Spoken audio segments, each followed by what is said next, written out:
ايه ده ايه ده؟ لا لا، ابعديني عنها شكلها وحش. لا ده الوحش الازرق كده. ابعديني ابعديني، انا خايفه. ايه ده؟ هي بتقول الوحش الازرق؟ هي قصدها عليا؟ هي قصدها على عيني؟ هي بتتريق عليا انا؟ هي بتتريق عليا؟ طب هي بتتريق عليا انا ليه؟ طب دي خلقة ربنا، طب دي مش بايديا.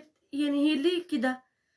ازيكم يا جماعه؟ عاملين ايه؟ ايه الاخبار؟ يا رب تكونوا كويسين وبخير وبصحه تمام.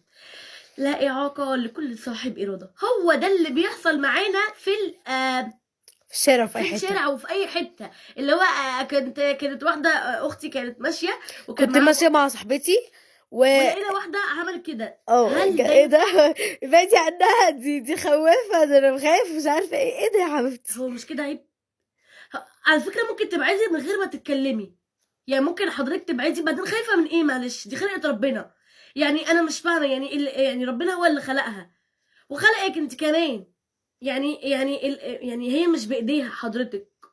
يعني انا مش عارفه اقول ايه بجد. انا مش لاقي كلام يتقال. فضلا وليس امرا يا حبايبي يا حبايبي يا حبايبي. امشوا ما تتكلموش. مش لازم ادي كومنتي. مش لازم، وانتوا انا خايفه بقى، وايه الاوفر ده؟ وانتوا مقفين. مش ده يبقى رد فعلكم. مش ده يبقى رد فعلكم ان انا اتاثر واعيط وازعل واخد في نفسيتي واقلت عليكم لا. بالعكس انا عايزاها هي لما تشوفني تبرق وتتصدم مني. انت مين؟ ايه ده؟ هو انت بجد كفيفه؟ انت ازاي بتعرفي انت تمام؟ انت ماشيه عادي زينا زيك؟ انت ماسكه العصايه ومعتمده على نفسك وبتمشي؟ عايزاها تبرق منك، تتفاجئ منك، بتبقى مش متوقعه الرد في ايه. يعني بتبقى مش متوقعه ده منك.